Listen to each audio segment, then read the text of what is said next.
We could spend a whole episode. That's perfect. We could spend a whole episode talking about the declining literacy rate, because I think that That would affects us be- a lot. That would be a Honestly, heck of a rant.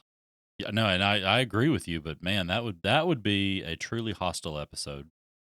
speaking of So if we're hostility, down for I had that, hold on. if we want to go there, I mean, How much editing do you want? Because there's gonna be a that's lot kind of of what bleeping. that's what kind of what I meant by that. But yeah, Honestly, a lot of it is project managers not actually reading, just skimming, catching what they think is keywords, and then deciding, oh, that's what they meant, and it's actually something completely different. I imagine that. I do believe that is going to be a part of our discussion today. I know I have some choice thoughts on the subject after my limited research that I did for this episode, or for wait, is that this episode or is that yes, this one, yeah, the one we're doing now, number 9. We're doing the thing. We're doing it live. Wait, are we? Why are there blank box on the thing? Why? I was helping him on his stuff and was pressing a button. Don't worry about that, because when it renders out, it's going to render it as a blank line anyways. Okay. You didn't break it? Nope. Okay, cool. Oh, on the just while I'm thinking about it, on the AI transcripts thing, if I can get a multi-channel like edited record, just one channel of somebody that's already been edited. Yeah, you can render out just that selected stem. Yeah, if I can run, like if I can have a raw recording and an edited recording just to see the difference. Just to compare it? Sure. Yeah, to see if it makes a difference. Sure. Because I can't tell if it's picking up stuff in the background or if it's just being stupid. I'll do, yeah. Because like I have a feeling it's picking up what's in the background. On this next one, on 8 that I'm doing now, I will do that render. And I mean, you have access to the raw wave files from right out of here.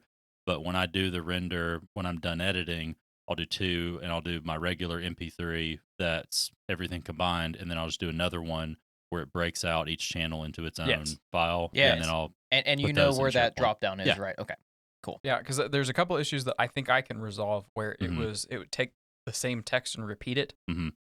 Because it's essentially just a software that is looking for human words and putting those into text. Yeah. So if it's picking up, if there's enough volume for it to pick up a word, whether it's on that channel or not, it's just gonna, it doesn't care. It's gonna translate that. And well, like one of the funny things is it had like Nathan in like a dozen in a row. It just said Like, and like there's instances where it's like 4 or 5 times that makes sense of like if it's spread out over a few different timestamps, then okay, like just somebody's just responding. You look at my but when channel, it's just like there's just this wall of you look at my channel, it's just like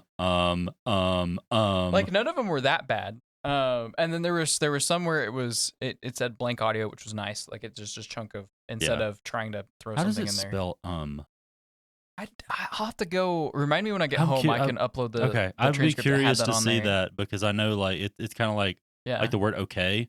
I mean, I've always just habitually done okay, like the 2 letters. Yeah. But I know the more proper phonetic version is OKAY. Yeah. And it's interesting to see like different autocorrects on that, where sometimes they're really anal about making sure you do OKAY. I'm like, no, I want to do okay. So, but that's the shorthand for Oklahoma. I don't care. Capital O, little K. Matthew, what you don't actually realize is it was Nathan saying yeah 12 times. He was just singing Outcast Hey Yeah song. There it is. Or there was no What's Going On. Is that Lenny Kravitz song? Where it's yeah. Maybe. I don't know that one. Because there's also the He-Man Hey Yeah. The reason why it's leaning, John, is because the dinosaur's way in that corner down. It's true. Dinosaurs are really heavy. Did you not know that? If you would center the dinosaur, it wouldn't weigh that. If this makes this in the episode, nobody's going to understand what I'm saying. We're going to have to like add a picture of that. But the dinosaur is grazing. That's what he does. Will it make it in? Who knows? It's however Steven feels in the moment. Take a picture before you leave and just like sneak in like a frame or 2 in the MP4. I mean, if y'all want to bring more Lego miniatures and put them up there, I have no problem with it. So I had this thought. Who was it that did the little plastic babies or something? It was like a baby shower or something like that. I had thought about like lining just with like little plastic figurines all across here. I've talked about little ducks before. before. We I used to don't have- deal Yeah. with babies though. We used to have little. There's a couple of them over doorways. They're like little monkeys. Mhm. I don't know where somebody got those at whatever point in time, but there was You could these probably random, order in like, bulk off of Amazon, Yeah, there's like little monkeys that Or, just like, randomly Temu sat or- on. AliExpress or something. These Yeah, I that's think. fine. We're just gonna do 40K like miniatures Oh my everywhere. God. I'd be down for that. Honestly, yeah. Like if you want to talk about No, hostility. no. I have a resin 3D printer. You can just print them. If Now, Games, the- if the Games most- Workshop the most- is listening, this is allegedly. No. Allegedly, we would never do this. But hypothetically, if we were like wanted to do custom stuff, we may think about it. But we would definitely ask permission first. No, they need to Allegedly, be hypothetically. lead Well, no. figurines. Speaking No, of we're not 3D doing printing, that. have you looked at Bamboo's new one? I haven't because I haven't seen what the fallout looks like after Bamboo tried to close source their printing solution of their software, and everyone got super pissed at them. And I was like, okay, we're gonna back off because I was looking at actually getting a their AMS with a new printer and just getting rid of my 2 printers and just have that single one because I want an AMS super bad for multi-filament prints. Their new one has a laser. Oh, that's sick. A laser? Yeah, it's only $4,000. Not doing that. Oh, it's a budget. Not doing that. Yeah. No, I do really want an AMS, but Reality's AMS is not the best because it's not it is just like how Bamboo has their single head, but it doesn't sit on top of the printer, it sits next to the printer, and the cutter and everything of that, it's nowhere near as good. You know what else we're not doing? Recording. Getting to today's topic. Thank you, Stephen. Thank you.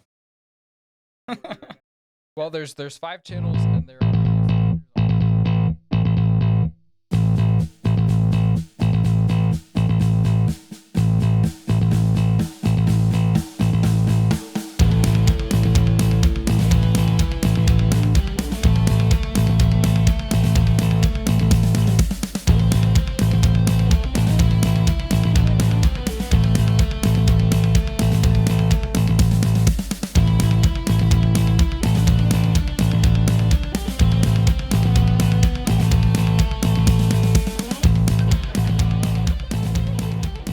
Welcome to Hostility Morning Show. I'm your host, John, joined here today by... Nathan. Ian. Steven. Matthew.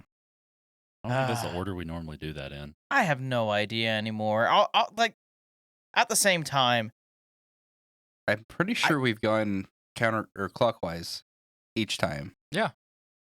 John, Nathan, Ian, Steven, Maybe Matthew. it's just when, okay, that's what y'all Unless switched we're at like one really point. flubbing it and nobody's paying attention, and then like somebody says something, and then the other 2 aren't paying attention. Yeah, and shout then- out in the comment yeah. section if I'm right or wrong. Yeah, Matthew and I crazy or switched not. spots, so that may be what you're thinking of. That's probably what I. well, that's probably so what just you're me. asking is the audience to go ahead and correct us on things we said wrong, just kind of like what we're discussing today. Corrections to April 1st. Part Well, 3. corrections or Part 3? When did we do part admissions. 2? What did we do? Part Look 2? look at if you had your notes up No, on the but- first line under topic, it would actually say We talked about doing part 3, but we're actually on part 2. We haven't got- Look at the show notes. It's not fixed. Hold on, Matthew. Do the I added a Anyway, comment and we're I asked- continuing our conversation Nobody read it. on adjusting our comments to the ones we made in our April Fools episode when we gave some very sincere sounding but very terrible advice. Part 2 of 3. Okay. It said part 23 part there for a second. I 2/3. was like, hold on a second. Part 2/3. like- anyway. Platform 9 3/4. We're on brain cell 9 3/4. That is How do you still have 9 brain cells? I only got like 2. No, that's the shared steal communal them from brain people. sources. One at a Brain time. brain source brain cells. Yeah. Brain We- source. Yeah. we brain have source. derailed so fast. It's been a Tuesday, We guys. haven't gotten on the road. What are you talking about? we started there for a moment. We were off, then we kind of hopped on with one foot, and then we fell back off. All right. So what are we talking about today, Nathan? So a lot of things were said on the April 1st episode, There's a lot of yapping. and there was a lot of things that were said that were not they were 100% Correct. accurate. They were 100% accurate. If Yes. that's what you In the aren't alternate- supposed to do In the alternate universe that we were in that moment, Yep. they were definitely accurate. in the hostile zone. Now, are there people that operate like everything we said was accurate? Yes, there are. Unfortunately, yes. That's not a good thing. Should they be cast on the fires of Mount Doom? Also, yes. Maybe. Let's try I'm to not gonna educate them first. I'm not going to disagree with you on that. Anyway, So, first up is going to be you need to address it is always operations and level one's fault, and it is never management's fault when a project goes sideways. well, this one's easy because it's literally just the opposite of that statement. So it's pretty cut and dry there. It's always sales and management. Yeah, we were talking about this a little bit earlier. Project managers or program marketing, sorry, I managers. forgot marketing. Oh yeah, marketing too. Or basically anybody that isn't actually doing the work and just telling other people to do it. They'll get an email. They'll skim over it. That it may be a 3-page email with a lot of details that they need to know all of, but they'll skim over. They'll hit about 3 paragraphs and be like, "Okay, I know what this is actually saying. Mhm. Here's your decision. Go forward with this," and it is the completely wrong direction. Yeah, this is kind of the comment I made earlier that when you started making those comments like this, we're going to touch on this more than once this episode, but this is Mhm. definitely the first one where that absolutely applies in that. And this is unfortunately from current experience with certain individuals in company. Why that are you we looking at work me? for. Don't look at me. I did not cause any of this. But no, we have people that we work under that are like unapologetically like that, where it's you literally have to in communicating detailed information to them that they truly need to know, and they'll even say like they want it. They say like, "Hey, I need a outline. I need to whatever. I need to know about this." Okay, cool. Well, I'm going to give you all the details, but you have to think about it as you're drafting your email and somehow condense very important information down to, at if possible, one line. Because even if you go multiple lines, even if you have a 3-line paragraph, sometimes that's too much. They will literally only read the first line Mm-hmm. and not comprehend it, but just that's it, and not even get past that. Oh, So this is where your lack of corporate experience is showing, because everyone knows if you're going to write, I and have no corporate experience, and I Exactly. will never have corporate experience because corporate's from the devil, and it's It- stupid. I don't disagree, but you also have to remember when you're talking to any member of leadership, that could be anyone who's a director, an executive, a C-suite. What you always have to do is in your subject, you have what leads to the most important thing you want to discuss. You have your greeting, and the first line of what you actually want them to know, that information has to be only in that first line. Everything else is fluff, doesn't matter. But whatever But you no, if want you- them to know and understand has to be in that first line. But no, if you do it that way, though, they'll just read the subject and never open the email. And welcome to corporate America. So what we're saying is that the actual piece of advice here is that you need to master the art of the TLDR. Like too long, didn't read. As much as I yeah. hate it, like I thoroughly agree with that. Like that's that's a part of life. Because It's as a much part of as the as much workplace. as the boomers like to complain about, the previous or the subsequent generations' lack of attention span, they're Mhm. just as bad. Oh gosh. No, I would honestly say that they're worse, and it's more in the line of they think they know way more about the subject than what is actually there and available for them to really understand because of how much business has changed. And again, not saying that their knowledge is no longer relevant, because that is definitely not true, but they are less willing to understand that, hey, look, the business world has changed. The subject matter expert that you were, that information has typically changed. And guess what? You are going to have to learn something new. Yeah, And that's just how the world works. We are constantly moving forward. It doesn't stagnate. somehow that shift has been lost on the older generation that at some point in time, and this is not even a just a thing somebody came up. It's like along the lines of a law of nature. It is at some point in time you shift in your role as you get older to where as when you're younger and you're at that lower level and more doing you're the operations team, you're doing the work, your factual knowledge matters more. Learning the facts, learning the procedures, being a subject matter expert is what matters most at that point. And over time, that shifts from being a subject matter expert and knowing factual knowledge to having experience and learning conceptual knowledge and in being able to apply your work experience to different scenarios and providing, I mean, being that wise old person, applying your experiences and that contextual knowledge to situations to better lead those that have the factual knowledge. That's supposed to be a transition over time, and you're supposed to make that naturally. Somehow that's been lost on the current older generation, where they want to do both at the same time. It's like you can't do both. You can't feasibly do both. I think I might have a reason for that. Entitlement. No, in years past, things moved a lot slower, and that's not the point here. But they're used to things moving a lot slower. Therefore, they're not used to keeping up with as much. So, combine that with the fact that becoming that wise old guy was never the end goal. Becoming that a person of management or leadership, that was the end goal. So, growing up, you talk to most people that grew up in the 60s, 70s, or 80s, especially, the goal was never to be a level 1 tech forever, or even level 2 or level 3. It was to get into management, because that's where the money was. That's where the power was, and that's what the end goal was. So that's where the rat race leads, and that's the next rung on the corporate ladder. Right. And that was the mindset. So the mindset that they had was never to necessarily keep up with it continuously. It was get up to a point and then make a transition. So that could be where some of it comes from. Not defending it, but just as you were talking there, I had that thought. Yeah. Well, but it kind of goes into an interesting effect known as have you guys heard of the Peter Principle before?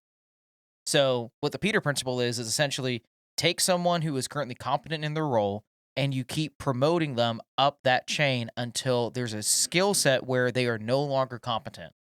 So we take like a tier 1 technician that is succeeding incredibly well in their role. Let's go ahead and boost them up all the way to the point where they are a manager, but they're not experienced enough and are not competent enough to be a director. So right there, that is the highest they're going to go in their careers. You are a manager.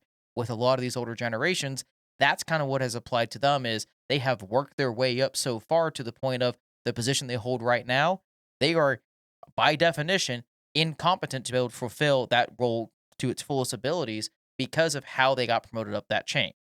I think another part of this whole thing is the fact that we have, as a corporate society, I'll say, eroded what it means to be like a junior, a mid-level, and a senior level, anything, insert title here. In Title inflation could be a whole episode. Yeah, in most situations, it's how many years do you have in seat? And you have 8 years in seat, you're a senior. That's not. It's just strictly based on seniority, the seniority principle on tenure. of time. Tenure. Not actual experience. We talked about this a few episodes ago about the you can have a junior developer that's smarter than a senior developer because they are continually investing in learning the tools, learning the trade, learning all the things, and growing. But then you can also have a 10-year senior that has just repeated their first year 10 times. Yeah. We have people that repeat their first day every over day. and over again for 10 years. I think it's also what gets a lot of people in trouble is that we are back into a time where there's a lot of craftsmen and we are in desperate need of a lot of craftsmen. But craftsmen now has expanded to include areas that did not exist 50 years ago. I would argue that a good programmer is a craftsman. I would agree with that. I would argue that a good, in some respects, a good technician is a craftsman. Well, in some ways, you're kind of intermixing their craftsmen and tradesmen because they do both play very key roles in there. It's like there is a line of delineation there, especially in the technology world, of who is an actual craftsman. Those are your more engineers and architects. And then who is your tradesman? Those are usually your support representatives there who are in the trenches day after day, just helping put out fires and just working through those constant problems. That's what they do. But the craftsman side of it is you're looking at everything kind of from that top down, trying to take what is there and make it into something either better, or are you gutting and replacing it? Or are you having to re-engineer, rebuild, restructure, things of that nature? And that's where a lot of these roles, not just in technology, just globally around the world, we have a lack of both of that, where you don't have those skilled craftsmen who actually can see from that top down, how should this actually be running and operating? Or if they do see it that way, they're led by one motivation, and that is, how can we most efficiently run this to save us the most amount of money and inflate as much of our revenue as we can for, again, those people that are at the very top? Because they're the ones who see it. You no longer have that trickle down effect that, hey, if the business does incredibly well, the people that are in the trenches, again, your craftsmen and your tradesmen, aren't getting the reward for it majority of the time. And that's where you're going to have this huge discrepancy. And that's where, again, why we're kind of going back and correcting this here and saying it's not those two individuals or those two kind of fundamental groups. It's always when you have these types of problems, it is because of decisions that leadership typically made. Do you not have the right skills there? Do you not have the right personnel? Have you not led them in the direction that they really should be going to set them up for success? If your only motivation is we want to make the most amount of money with the least amount of resources, this is the result you're always going to have. You are cutting every corner you possibly can, if not more. And here you go. Everything's going to be a disaster. I would say a better way of phrasing that is it's not just Ops 1, Level 1. It's, there's, and usually most, like what we're talking about here, most issues can be traced back to poor management, like poor leadership. But in some cases, as one of the few people that have actually managed a decent chunk of people in my time in the workforce, like I'm not going to say that I was the best manager, but sometimes there's only so much you can do with the talent that you have available to you. And part of that could also be it's the next level of management. Like everybody can point fingers. Mm-hmm. But I would argue that it's typically a mix. But I would also agree that in most situations you can point it back to management of this was a failure of they didn't provide resources, they didn't provide training, they didn't provide direction.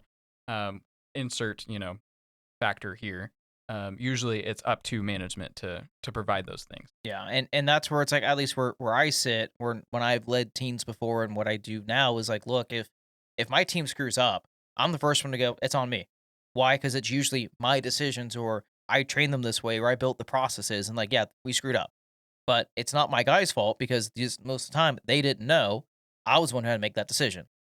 And if that was a decision that I made, yeah, I have to own it. But there's also times where it's like, look, we were not provided with everything that we needed from either another team or from management themselves. And I have no problem going and walking straight up to them and say, why did this fail? Here's X, Y, and Z. This is why it failed. And again, if that is my decision that caused it, I own it. If that was outside of our team, it was an outside factor, I will share that. I'm not attacking those teams, individuals, things of that nature. I am merely presenting what was the root cause. This is the root cause. What do you guys want to do to fix this in the future? I get one more example of a manager being the problem and not the level 1 or operations or programmers or anything else you want to call it. A couple members of my team have been working with a stakeholder that literally takes a answer of maybe as a yes, we can 100% do it, and then gets upset when we come back to him and say no, that's not possible. Yeah, and that's where I've been in those situations, and that's where it's like, what was the dirty word for the longest time? You cannot speak in absolutes. Now I only speak in absolutes. It's either 100% yes, we can do this, or 100% no, we cannot. There is no gray area anymore. It's either we have everything we can, or we don't have everything we can. And if we don't, either you need to put in the resources so we can do it, or move on to something else. The only other option there is I will get back to you when I know 100% yes or no. I would like to shout out my current boss because he's not that, right? Like he's definitely not hit the Peter principle. He's hit his level of he's not hit his level of incompetence. One of my previous supervisors was definitely that. Like they knew how to do all of the technical stuff inside and out, right? Like all the different pieces of software we touched, all of the different systems, how they worked and everything, knew it inside and out. Couldn't manage the rest of it, like the team that I was on to save her life. Like it was awful. And I've like Ian's heard a lot about that because we drive back and forth quite a bit. But yeah, like my last boss was when I really understood what the Peter principle meant. Because the way that Reddit portrays it is like, oh, management is just incompetent in general, right? They're stupid. They're mouth breathers. How do they even get there? But what it really means is that they're promoted to their level of incompetence. They're promoted to a point, like John described, that they can no longer do that part of the job that they've been promoted to do. They can still do. There's a reason why they got to where they were, and sometimes it's nepotism or schmoozing or whatever. But in most cases, it's just they kept going up the ladder, and then they hit a rung where they couldn't go any further because whatever reason. And this was my last boss was an example of that. They could do everything but the management. Well, John and Ian, based on your comments, that doesn't sound very agile of you. Oh, it's because it's not. It goes directly against. That's yeah. That. We need to be flexible. How many buzzwords can we cram in here? Oh, we need to be flexible. We need to be dynamic. Yep. We need to sprint more. Yep. We need all the sprints. So we also discussed Agile vibes. We did. And I want to go ahead and read it because this is really super short. This is the first page, and it's like a few lines. It's not long. Of the Agile Manifesto. This is a thing. This is a serious thing. Who's going to get killed? A lot of very serious people. That's for another show. It's always the project manager. You know this. Pretty much, yeah. This is a serious thing. A lot of very serious people sign on to this, etc. Mostly serious people. I can complain about a few of the names on this list, but we'll get. But to that's that later. every list is going to have some that aren't, but the bulk are. Manifesto for Agile Software Development. We are uncovering better ways of developing software by doing it and helping others do it. Through this work, we have come to value individuals and interactions over processes and tools, working software over comprehensive documentation, customer collaboration over contract negotiation, responding to change over following a plan. That is, while there is value in the items on the right, we value the items on the left more. And that is the summary of the Agile Manifesto. There's 12 principles. We're going to hold on those, probably do that in a later episode. But overall, this is a great example of it's a good idea. And in general, I don't disagree. However, it is more often than not horribly, horribly, horribly executed. Because in most cases, they prioritize the items on the right versus the items on the left. Like what Agile was supposed to be, if you listen to any of the signatories there, is that it was supposed to be a flexible project management alternative to waterfall, which is built around rapid iterations instead of sequential phases, right? To where there's a very rigid, and I know Steven's looking at me, I know you're a big waterfall fan. And in most cases, like if you're not talking about software development, and we can get into the differences here, if you're there's a reason why there was the rigid development process beforehand. I think the age of the internet, how fast we can push out software, how fast updates can propagate, like we saw with CrowdStrike last year. There's a reason why we were not just able to move away from waterfall, but why it was also pertinent that in the software realm we did that. Like the two distinctions that I have in my mind between Agile versus not, like an area where Agile wouldn't work, is if you're building a building, right? You need to have all of your T's crossed and your I's dotted before you start building the building.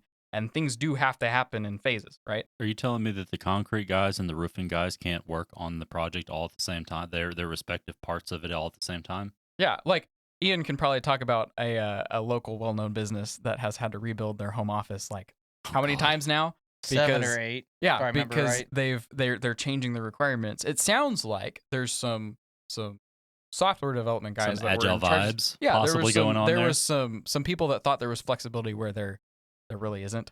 Like you do need to have your T's crossed and your I's dotted.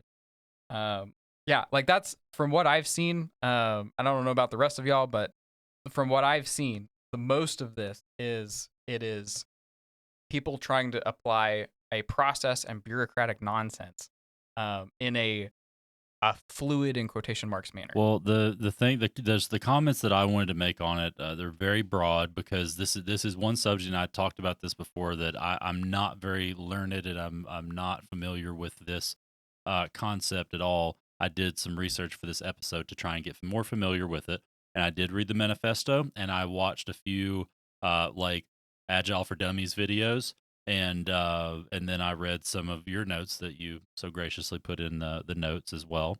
And the conclusion that I've come to at this point, like I get the premise of it. Like that was in reading and doing the for dummies research.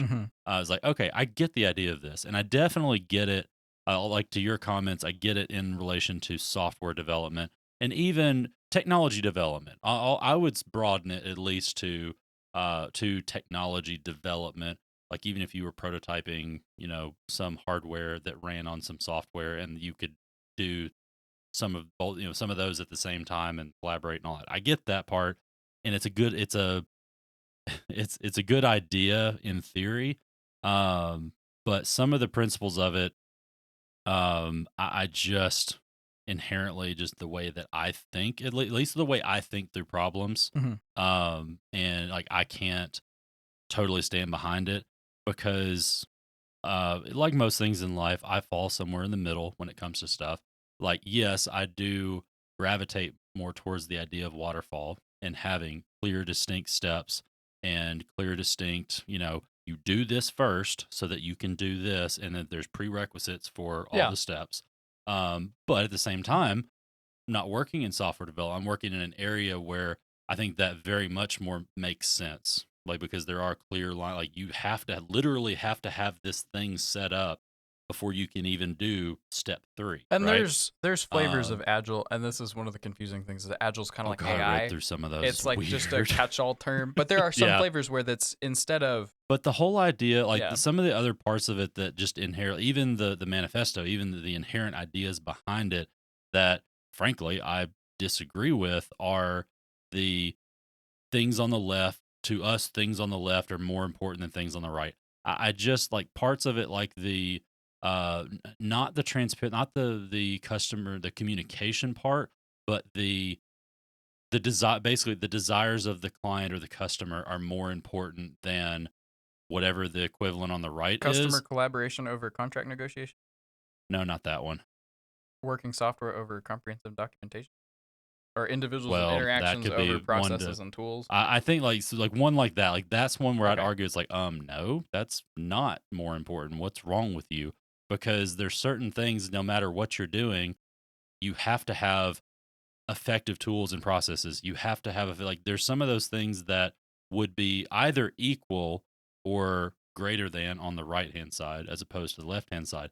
Yes, I get that, customer basically what all this sounds like when I was reading through that is the buzzword term that we like to make fun of at our job, which is customer service excellence.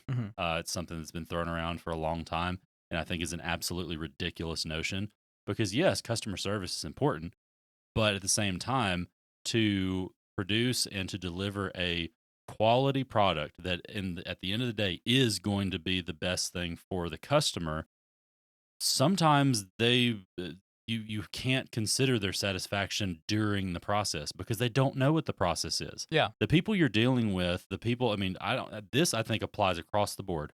The customers you're dealing with, 8.5 times out of 10, have no clue what the process is. They don't know what the magic is happening on the back end. So what's the point in constantly and continuously communicating what you're doing when they inherently don't understand what you're doing? The visuals I get, like for software development, showing them a thing, having a presentation and a beta to show them, having that like for a piece of software, having if I understood it right, you basically create a continuous beta of each step, like for each step in the process, you are presenting them every so many weeks with Iterative. Yes, Yeah. iterative. You're producing something they can see and touch and interact with. Like, here's where we are. Here's what it looks like. Do you like it? Yeah. And then they can say, "Oh no, this is crap." And you can say, "Okay, cool, no problem. Yep, we'll go redo it." That part makes sense. But from the sound of it as well, it's like you're having these update meetings, and it's like you're explaining, you're communicating to them like what you're doing, not the nitty gritty, but generally what you're doing and what led to this. Why? They don't understand that. They Well, have no and- clue what you're talking about. So why do you take the time and bother to do that when all you need to do is just, here's the thing, touch it. Do you like it? Steven, Yes. I've got a Okay, cool. We're going to move to the next step. Bye. I've got a quote for you that I think you're really going to like. This is a quote from Mike Beadle, who is a software engineer and theoretical physicist and one of the co-authors of One the of the Agile signatories. Manifesto. Yeah. Yeah. He's actually listed as a co-author. Again, his quote: "Agile doesn't cure incompetence. You can coach teams to be more engaged and collaborative, but no agile framework, method, or mindset can save you from blatant failure if your development team is incompetent in basic engineering practices. Technical excellence is a must." Yeah, no, I fully holistically agree with. I think that's a principle that seems to be missing. It just in generally the stuff that I was looking at, the beginner's guides to stuff, Mhm. the stuff they were talking about, that principle seemed to be missing. Because one of the things that stood out to me in one of the videos I watched was a segment where they were talking about the part of the principles that says, as a team, you are. I could be butchering this. Correct me if I'm wrong, but I don't have it memorized by basically heart. So. as a team. So each team, Agile promotes the idea that each team is independent and each team operates best when they can organize themselves how they see fit and how they uniquely, individually work most efficient. And it gave the example of if team A over here is doing something and establishes this process of how they want to do things, and team B sees how they're doing it and copies it because they think it works, that's not that goes against the principles of Agile. Team B should deliberately find a different way of doing a different procedure than team A that quote unquote uniquely fits them and their working style, even if they establish themselves that the procedures that team A is using are good and they want to use them. That is assuming a perfect world fallacy. Yes. Now, And it's just, so- but that's the general premise But of here's Agile. the problem then is that there's no true deployment of Agile because it's always different. It's like communism. Like Yeah, if you I dang was it! just gonna I say was gonna say that too. if Dang you it. if you talk to anybody on Reddit, Hacker News, like There's you name never it, been any true It's corporate communism. yeah, well, that's what they say is that Okay, true Agile Marxism. has never been tried. Corporate Marxism. One of the caveats I'd like to put on this before we go too much further is that where we just need to do anarchy and we'll be all right. where Agile makes the most sense is in fields or areas where the cost to hit the undo button or to restart a phase, an iteration, whatever or throw away and start over, the cost has to be free or just incredibly cheap.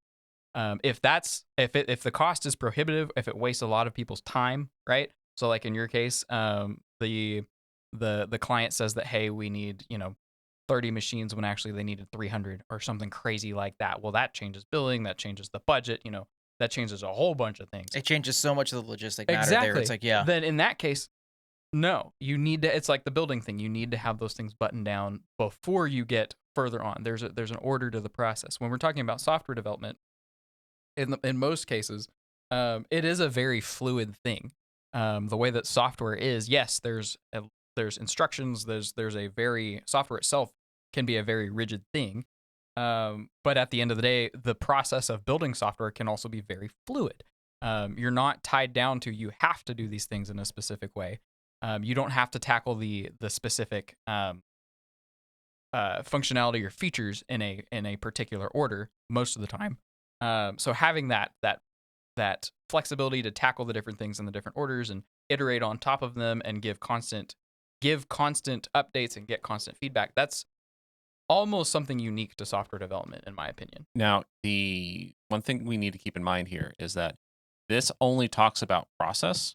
At no point does this talk about what is the goal that is trying to be achieved. And that is going to be very specific to your software, whatever. The analogy I can think of is, I forget where I heard this, but like we could not, with current technology and current knowledge, we could not rebuild the Apollo rockets. The reason we can't do that is, yes, we have mountains of engineering diagrams and schematics and all types of research that was done, but we don't know what that one engineer did to that one bolt to get that bolt to fit, because something was going to because things were done that were quote unquote out of spec to get it to work. And that's fine in the sense of what was the goal. The goal wasn't to make a factory widget. The goal was to do something that had not been done before. And so and anytime you're trying to do something where it's never been done before, I actually would say that the general principles here are largely accurate because you have nothing to work off of. And you're trying to do something that no one's done before. Where like waterfall, et cetera, comes into play is if you're doing things that have already been done, or you're doing things that have mostly already been done. And yes, there is you in some cases the processes are absolutely needed, but on the flip side, if you look at some of the most successful things, even the relatively modern world, I've finished Made in America by Sam Walton. I finished Walter Isaac's biography on Steve Jobs. I'm going through Walter Isaac's book on Isaacson's, thank you. Walter Isaacson's book on Musk. And what all of them did was a lot of this. Now, their goals were very, very broad. And there was a lot of damage. There was a lot of decisions we would disagree with. And to Matthew's point, they had to scrap things and they lost tons of money. But in the end, they achieved well beyond their goal. So we also have to keep in mind whenever you're looking at a method, what is your goal?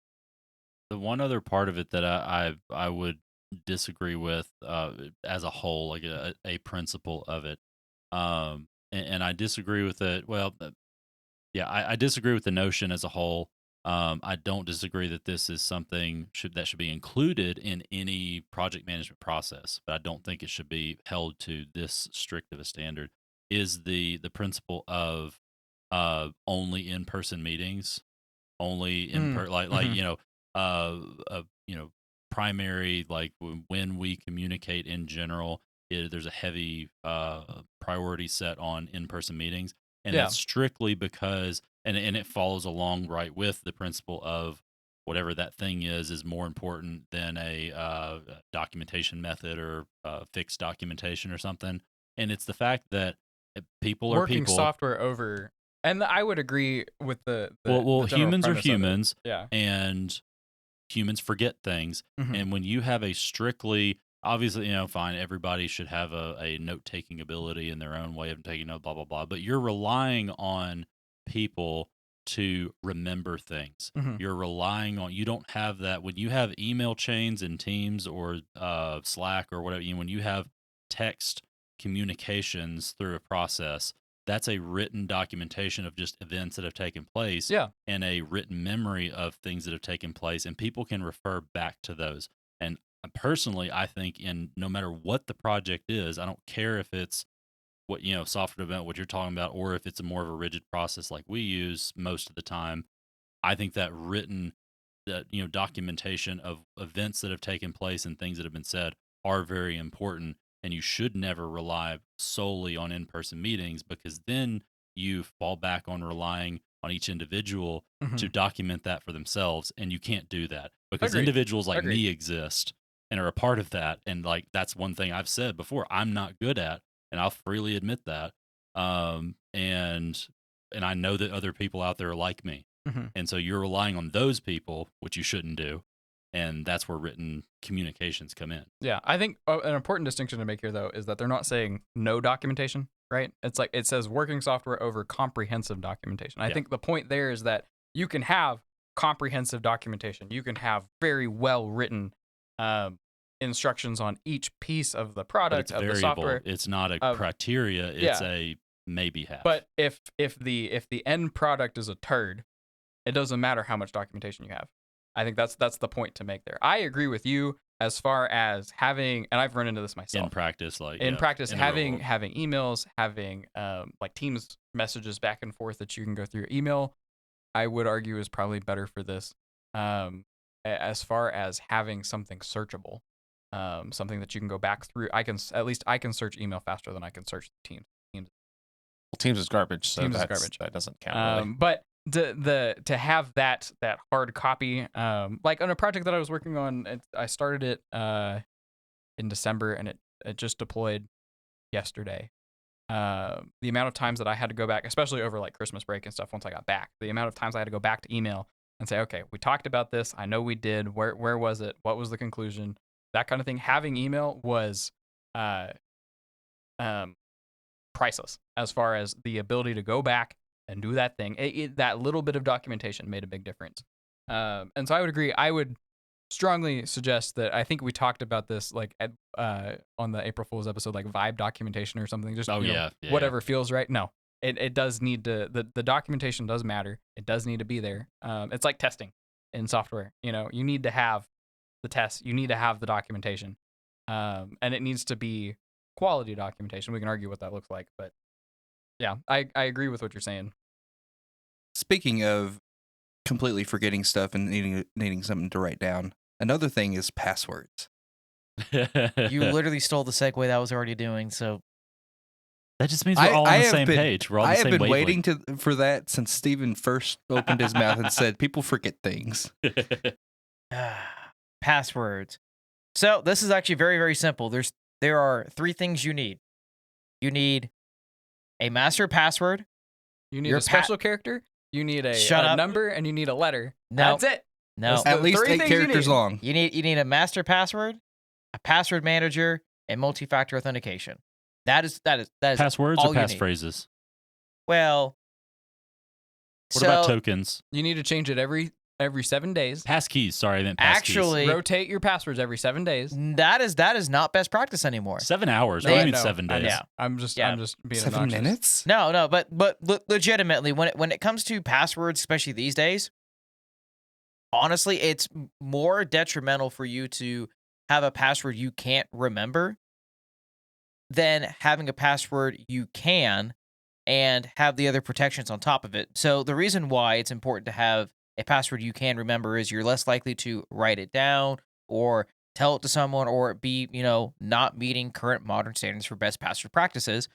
And why we encourage everyone, especially now in 2025, you should have a password manager is you should not be repeating that password for multiple resources. Your bank password should not follow to your email password shouldn't follow to your social media, and your social media should definitely not follow anything you use at work. Like, that is so incredibly important that I know it's incredibly hard to actually follow, but what is the easiest way to actually have that occur is cool. You have one master password for your password manager that retains all the other information for you. But for you to get into that, you put your password in, then it shoots you into multi-factor authentication, what is that? So the practices of multi-factor authentication is broken down into 3 principles. It is something which is typically your password or a passcode like on your phone. Something that you are, which is biometrics. So that's things like Face ID, Windows Hello, your fingerprint, things of that nature. Gotta draw some blood. Yeah. Shed a tear. Stuff like Don't that. give them ideas. Sneeze on the screen. Sacrifice a child. And then it's something you have, which is like those UB keys or a multi-factor authentication app on your devices that you had to scan a QR code. Things of that nature. Those 3 parameters is what you have to meet to be able to have, cool, when you put your password in, you have to meet those additional parameters, and now, hey, cool, you can log in. That's the additional protection that is just required in modern. For the listeners, the UB key, that's like when you scan your eyeball, or you, like what I was saying, you draw the drop of blood and you put it in there because it's UB the key. No. UB. That is not correct at all. No. That could get us in trouble. No. Seriously, get out.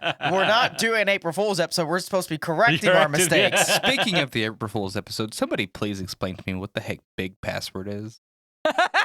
Okay. So what had happened? Did you listen to the episode? I did not get to listen to that one. my rant, it was basically I had a rant about big password, which basically that was the reason why there's all these password managers is it's big password trying to get your money. You don't need all of these password managers. You don't need all this. And we've corrected this. You don't need all the 2-factor authentication. You just need one password. That's all you need. Just one password. Okay. Yeah. It's just big password trying to. So we're definitely saying you. that was definitely opposite day. Yes. The correct information that like John was describing is what we said in the April Fool's episode. Just think the opposite of that, and that's what you actually need to be doing. And here's because so I was put in context of how would you secure your home when you leave? Do you just shut your door and hope and pray? Because that's what having that one password is. Or do you turn the lock? Awesome. Do you also have a deadbolt? Cool, you engage the deadbolt. Those are additional factors that you are now putting in place to help secure your home. You are now having to do that, but now in the digital space. You are forgetting the step of booby traps, though. Well, Technically, those are illegal. okay, so Allegedly. Yeah. so one thing to No, also I hear they're definitely illegal. for those of you who either still think, oh, it's fine, or if you have people, friends and loved ones that still think, oh, it's fine, point this out. And there's a lot of very technical terms I could use, but we'll go very, very simple.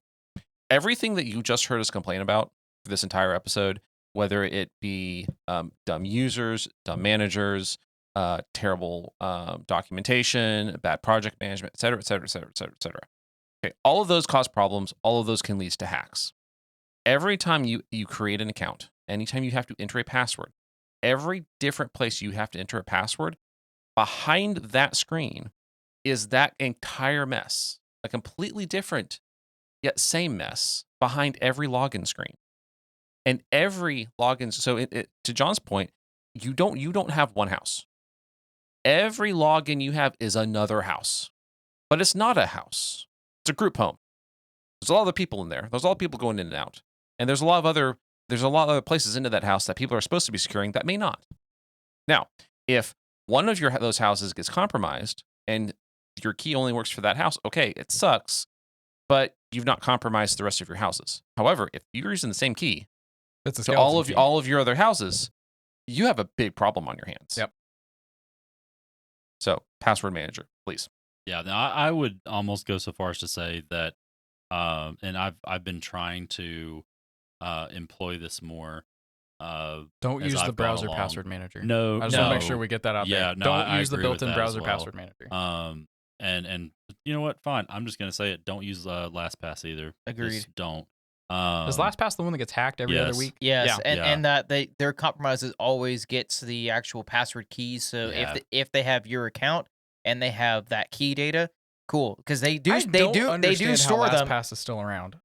Again, They literally have like a They're hack just the every market other leader. month. So yeah, they just have they're a market leader. Their customer marketing base. team has done the best. They have a huge customer base that pours in a ton of money for it. Are they 'Cause- like the NordVPN of Pretty much. password manager? Okay. Yeah, Yes. pretty much. But what I've been trying to do more is kind of along the lines of what John was saying, where it's like I have my master password, and I'm going to be perfectly honest, I need to change it, and I need to go to a different. Has it been 90 one days? of those, a lot more. But I'm trying to get to the point where, like, if I can do that, change the master password, and just remember that one, and then literally any account that I make, any account that I go through, and it's like, oh, I need to change this password to something else. I use Bitwarden. I like Bitwarden. Bitwarden's awesome. I let its generator generate a password, a secure password with a lot of digits, and I never think about it again. I don't try to remember it. I honestly don't pay attention to even what it generates. I just let it generate it, copy it, put it in the field, have it remember it, put it in create that new password, and I never think about it again. And so the next time I go back to that website, to that account to sign in, I just let Bitwarden fill in the field, or I just copy it out of Bitwarden and paste it in. I don't ever look at it again. And and so I just remember the only one that's in my head is that master password to Bitwarden itself, and then I just let it handle the password holding and distribution across the board. Mhm. That way, I know that I trust that the password it generated with the amount of characters I told it to is a secure password, and so I know I've checked that box. If MFA is available, I do MFA. And then I'm only having to keep track of that one password in my head and offloading the tedious job of remembering multiple passwords to this software. And in the event that, if Bitwarden never gets compromised majorly, or like it just falls apart and it's not a good platform anymore, I'll move away from it and go to another one that is more reputable. And but I will employ the same strategy there because yeah, I agree. Like that in general is, I think, a more secure workflow, a secure method of managing a 21st century lifestyle than trying to remember or keep track of passwords the way people have done it since, the 90s. Don't write it down on a sticky note. Just don't. The only, and I'm sure that I'm sure that this will be highly disagreed with, but I think in the grand scheme of things, this is the lesser of many, many, many evils. The only acceptable scenario where you can write down passwords and keep track of them in a written form is you have a notebook that's dedicated to that, and you write your passwords in it, and you have a very nice, very secure vault in your home that you keep that notebook in at all times. Like literally, if you need a password, you have to get up from your computer, go to the vault, open it, get it, and then put it back in the vault and keep it in there. There's still too much liability there. You need to go and get a very nice security lockbox at your bank. That would work as well. Okay, fair. That would work as That's well. fair. I have one. I don't know if you trust the bank. I have one scenario There's where bank robbers. Where writing down a password on a sticky note is good. That's Love to hear that password on the sticky note is your tripwire, and the computer blows up in their face. Again, Ian, booby traps are illegal. That's not Okay. a Well, booby trap. not if it did a full wipe. Not if there was no explosives involved. It just wiped everything. Yes. Yeah, but blew up. That's what I meant by One blowing of the up. coolest. Sure. No, definitely he wasn't meaning a shape charge like behind the monitor. Okay, No. gotcha. Okay, one of the coolest things like that I remember seeing. It was on a some cop drama that we were watching a long time ago. But there was a computer hooked up and everything. Kid was like a hacker or something, and the FBI or whatever comes in to grab the computer. They walk out the door. Well, the door is rigged up with magnets to just wipe the computer once the computer leaves the room. It was really smart because nobody gets hurt, but the computer's just dead. What if fried, they had a gone. pacemaker? Well, another one that I Sucks to suck. Yeah, another one I've seen, but I can't repeat what type of crimes and things and data that were stored on that machine. But it was the machine was on one side of the wall. The other side of the wall was all their hard drives. And if you move the machine or you put the password wrong too many times, it would literally douse the hard drives in acid, and it would corrode them so quickly that you couldn't recover any data. I have a question. Yes. What about Linux? Do you have to log into Linux? Yes, you do. You should. So I have a real quick spiel because I think I use Linux the most out of You just anybody call the penguin, and the penguin does everything. here. Yes. It waddles over. Yes. Yes.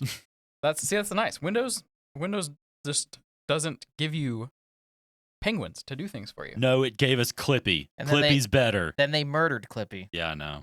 Yeah. Sad Well, what day. was the name of the dog in Windows XP? Ooh, that's a good question. Oh, I forgot about the dog. Yeah. What was the name of the dog? Also murdered. Somebody Google that while I do this. Okay. Yep. So real quick, I just want to put a disclaimer out there. If anybody hasn't figured this out yet, my opinions are my own and not a reflection of any official show position when it comes to Linux. Not at all. Not only that, but again, His name was you literally can Rover. chastise Oh, nice. him as much as you want for his views. Again, because we're gonna do the same. Okay, so here I have a quick written up spiel. Are you tired of Windows nagging you to back up files to OneDrive, Oh, or good to Lord. install Office 365, Are you literally reading a script right now? or randomly installing Candy Crush after every major update? This happens way too often. Are you tired of Microsoft insisting that they spy on every keystroke? and mouse click you hang on. input? Wait. I'm interrupting you right Cough, now. cough, recall. If you're still playing Candy Crush, you need to uninstall it. No, so that's the thing is a fresh install of Windows. If it's not At one point in time, enterprise it business did. thing, It doesn't. I don't think it does anymore. But we should try that. There 'cause is no just Candy Crush on my laptop, and the this was a bloat. fresh there's reinstall. other Well, games. that's Don't get me wrong. There's other stuff now. Yes, like Calculator and Paint. Those are my favorite games. Okay, these Ooh, do guys you are have 3D Paint too? are Windows Yeah. fanboys. If you listeners couldn't tell, It's a strong for the Apple people, are you a Mac OS user? Are tired of the expensive ecosystem? Tired of everything being locked down more and more with each subsequent update? Tired of being railroaded into how Apple thinks you should use your computer and not how you choose to use your computer? Might I suggest you try Linux instead? What is Linux? It is an alternative operating system to Windows and Mac OS and Chrome OS, if you want to throw that in there. Just as a quick aside, so the thing that we talked about on the April Fools episode is that Windows Linux has the nicest community. I would argue that's changing. The neckbeards are still around, obviously, and every what would you call it, fandom, hobby, community, they've got their diehards that are just an absolute pain to work with. That's fair. Like name anything. Well, okay? it's Any because movie, any game. yes, but the you're gonna reason have the people that are telling you you're not Cobalt. watching it right. You're Shut not up. playing it right. You know. the reason why it's starting to change is because Linux is becoming more mainstream. As something becomes more mainstream, usually the community improves to a point. There is a scale in which, yeah, it's super toxic. It gets better, it gets better, it gets better. It's like Star Wars, like in the beginning, super fanboys, and then it went more mainstream. Like, all right, cool, it's fine. And then you got the super mainstream fanboys, and then made it worse again. We're on that downward arc where it's getting nicer. What you're saying is the community is experiencing a Peter principle. Yes, exactly. Okay, I can agree with that. So they're not necessarily the nicest depending on where you look. Like if you're going to the forums, the super hyper specific places, you may not find nice people to give you actual directions. Basically, where Google sends you. Yeah. So like to just give some of my own recommendations real quick. Number one, if you want to get into using Linux, like we talked about this a few episodes ago, like a bunch of episodes ago, I think in the advice for high schoolers. But like have a separate device, right? Go back and listen to that episode. You'll hear a bunch of stuff like that. Well, assuming you have a device or you're willing to try it, my recommendations would be pick Debian, or pick Linux Mint Debian Edition. That takes away the which distro do I use, because that's going to be the most stable. And this is assuming that you have not bleeding edge hardware. If you have like the latest and greatest, you're not going to have a good time, because you're not going to have with Debian. If you wanted to go Arch, we can go into the rabbit hole. But There's also basically, Fedora. driver support is not going to be quite there. If So, you have an NVIDIA GPU, you may not have a good time. I have an NVIDIA GPU, and I was going to get to that. So yeah, pick Debian or Linux Mint Debian Edition. Like Ubuntu, I guess, but Ubuntu breaks too often, in my opinion. I don't know. Like I've been running Ubuntu now on my dev machine for 2 years, and I've only broken it once, and that was my own fault. It's gotten significantly Are better. you running LTS, or are you in long-term support? Or Yeah, okay. LTS. So long-term support for those, there's a yearly Ubuntu, and then there's a 5-year Ubuntu, basically. Obviously the long-term support is going to be far more stable. Yeah. So Debian's release cycle is every 2 years. Debian's or Ubuntu's LTS releases are every 2 years. So every even numbered year. So like 22. Last year was 24. That was an LTS release. Yep. This year is not. 24. They release a update every 6 months, but it's only every 2 years on the even numbered years that it's a long-term service release. So if you stick with those, you're good. I didn't, so that's also part of the thing. I like the jellyfish on Ubuntu. Yeah, I like the names and stuff that they do. I like Debian. Debian's fun because they pick Pixar character names as their thing. So the next one's gonna be Trixie, like the Triceratops from Toy Story 3. This current one is Bullseye. The dart gun, or is it a target? I don't know. We'll have to look this up and put a picture in there. But anyway, pick Debian. That's my recommendation there. Desktop environments. This is really easy. KDE if you're a Windows user, or GNOME if you are a Mac OS user. One of the things that you have to learn with Linux is that the G's aren't silent when they're usually supposed to be. Also, there's way more to it than Mac OS, because that's something that there's some nuances there, but in general, if you want something that feels more like Mac OS, pick GNOME. If you want something that feels more like Windows, like when I say Mac OS, I mean you've got the UI, the title bar on the top. You've got a little dock on the bottom. The windows kind of float around. That's going to be. But that's about where it ends. If you want the taskbar on the bottom, you want the task switcher, the system tray, the start menu, that kind of thing, pick KDE. Though you can, even in GNOME, you can switch that around. In KDE, I think you can switch that around that's too. one of the nice things is you have the customization. The one support that I will give to Ubuntu, again, I'm not the one to reference any of this to, because I probably have the least Linux experience here. But I have you beat. The one, yeah, okay. So we're the non-Linux people, but the one support that I will give to Ubuntu is they embrace the way, the truth, and the light, which is taskbar on the left. It's the way you should use it. Everybody should just do the right thing. Microsoft has really annoyed me. I don't see your taskbar on the left, sir. I'm getting to that. If you'll let me finish, sir. Windows 11 has truly disappointed me in that they've taken that ability away from you. You literally can't. So maybe you should start dual booting. You might be pleasantly surprised. Man, I don't want to take up all the resources on my laptop. How big of an SSD do you have? Or just do what I did. Just put in another actually. SSD. Yeah. Don't take this thing apart because I'll screw it up. I'll break the tabs and stuff on this thing. I don't want to mess it up. I'll do it for you. This thing It's is too fine. nice. I got a terabyte on this I was gonna thing, say I so- see a whole frick ton of white on that bar there. Good grief. Yeah. Okay, so to But just, anyway, like, keep taskbar on the clicking through left. this. That's yeah. Yeah. As far as display compositors go, this is something you'll learn about when you get into it. If you have an NVIDIA GPU, use X11. Like if there's an option, use X11. If anything says Wayland, run away screaming. If you have an AMD card, you're set. It doesn't matter. AMD is really good. They have their open source drivers. They're released like literally the same time as their every other version of drivers because again, pretty much is the exact same driver that they use in enterprise is what also is on their main GPUs that you have on the consumer side. So it works great. There are some differences with their proprietary stuff. Yeah. But they have better support than NVIDIA, which up until like the last 6 months was almost nothing. Yeah, well, I have used 6 different generations of AMD cards, and I have not found a single one that hasn't worked on Linux. I was like, so to give you guys an example, the listeners an example, I have in my desktop, I've got a RTX 3060 as the GPU, and then like a Ryzen 7 like 6800X. And so I do my gaming on Windows just because NVIDIA and Linux don't really play well. Yet it's getting better. Like I said, the last 6 months, we've seen some good changes, but it's not quite there yet. And when I want to sit down and play a game, I don't want to tinker with it. You know, I don't like, I pick my battles when it comes to customization. I don't want to tinker with it. I just want to play the freaking game. So I don't really game on Linux. My younger brother, I think I told Nathan about this. He installed Debian on his laptop because he got a new SSD. Instead of trying to clone stuff over, he's like, you know what? Just go ahead and start fresh. I'm gonna install Linux on it. So he started with Bazite, which is a I'm sorry. Arch distribution. He had a lot of issues with that. So then he just went with Debian. And I had like told him, he'd ask questions up front. He wasn't just like, you know what, I'm just gonna do this. So I had suggested, hey, you could try Bazite. I've heard okay things about it.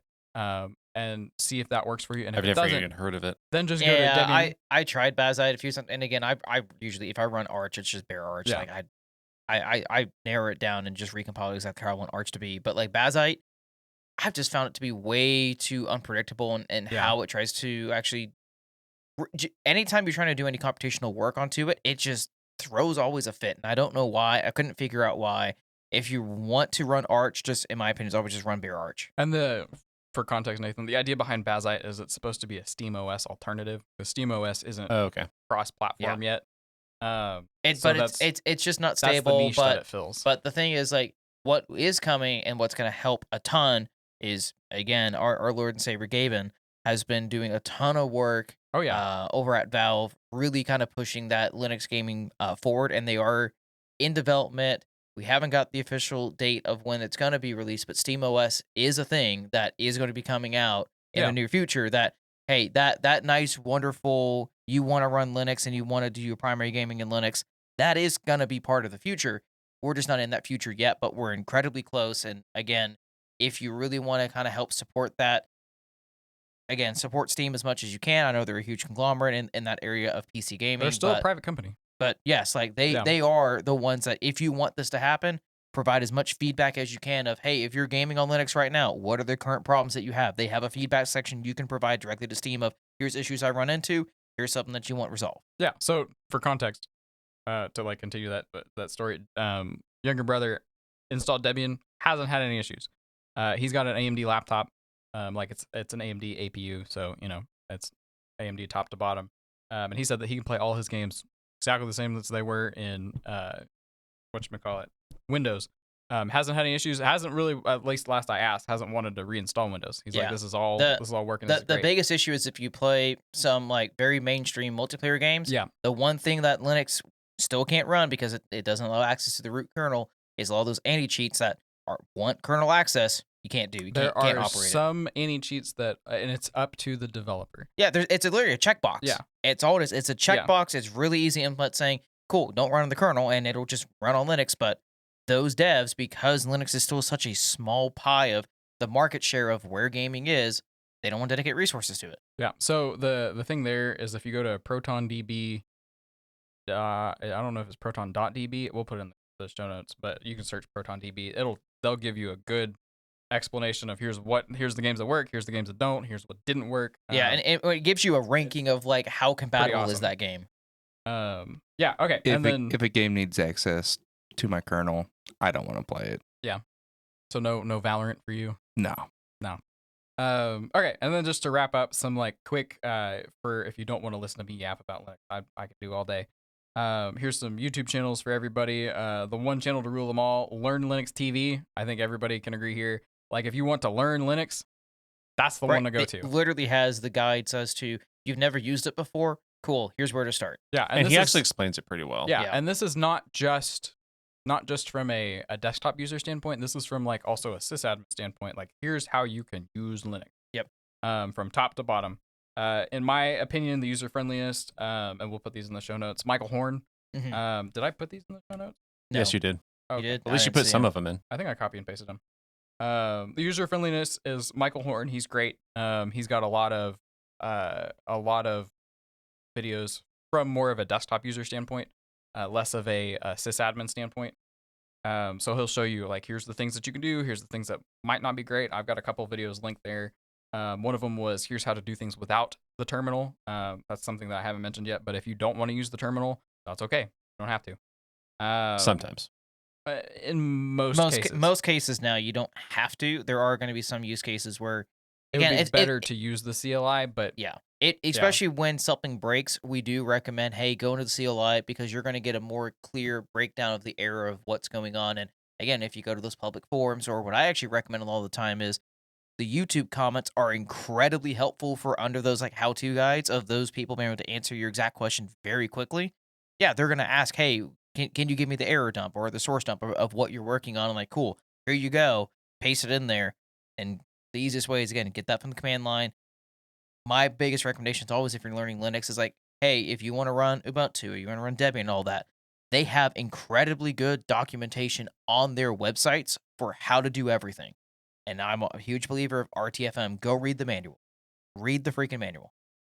And then last to and we'll have some more in the show notes, but the user friendliest runner up, DistroTube. He's another great one. And both Michael Horn and DistroTube, as far as I understand it, are not software developers. So they're coming at this from not a super power user. And I don't think DistroTube is a sysadmin either. I don't remember. He's mentioned what he does for a living. I forget what it is, but it's not like a computer heavy thing. Like he does this for fun. So those are two great examples of if you're not like a super huge nerd, these are good examples. I guess huge nerd is a subjective thing. And then the last one that I really wanted to point out was Chris Titus Tech, because he was a Windows sysadmin. I think he still is. Sysadmin, and he's moved to Linux, at least for his personal stuff. So he's a great one to as like a go between of here's the things that he still does with Windows, here's the things that he still does with Linux. Here's the caveats. He gives you a great picture between the two. And then if you want like a couple of fun videos, there was one. The animator that I sent the other day, James something or other, he had his breaking up with Adobe, and the whole point of the video was not just breaking up with Adobe, but also moving to Linux. And then PewDiePie just had like his own I switched to Linux video, which was wild and crazy, and that was awesome. So if you want for the normies out there, if you want like some relatively famous people that did this, and you can too, I would go watch those videos because they do a good job of like, hey, here's the things that you can do, and here's why big tech kind of sucks. I told you I could yap like all day about this. You definitely That was can. supposed to be a quick spiel. It was supposed to be. I said relatively quick. Why Well- did you believe that was going to be a quick spiel? By I the way, said I didn't believe relatively quick. No idea. But, I guess, Steven, can you go ahead and just quickly wrap us up then? Sure, I will relatively quickly wrap us up. One thing that we did touch on in that we did in jest say during the April Fools episode was in the Agile Vibes section, hey, reach out with your ideas on Agile Vibes. We want to make this a thing. The very important business efficiency. The actual stuff. serious note is we kind of do want to make this a thing. We have, it was a fun idea in the moment, and it'd be kind of a fun little thing to incorporate later on. So again, I'd just like to reiterate, comment, reach out to info if you have any thoughts and ideas on Agile Vibes and how we can incorporate that in the future. But other than that, we appreciate you joining us for this episode of Hostility in the Morning. If you stayed this long and liked what you heard, leave a comment and let us know. If you can also hit us up on X, Facebook, Instagram, or at info@hostilityinthemorning.com. We upload every other Tuesday real early on Substack, Spotify, Apple Podcast, and YouTube. But if you want a one-stop shop for everything hostile, you can find everything at hostilityinthemorning.com. And remember, have a hostile morning.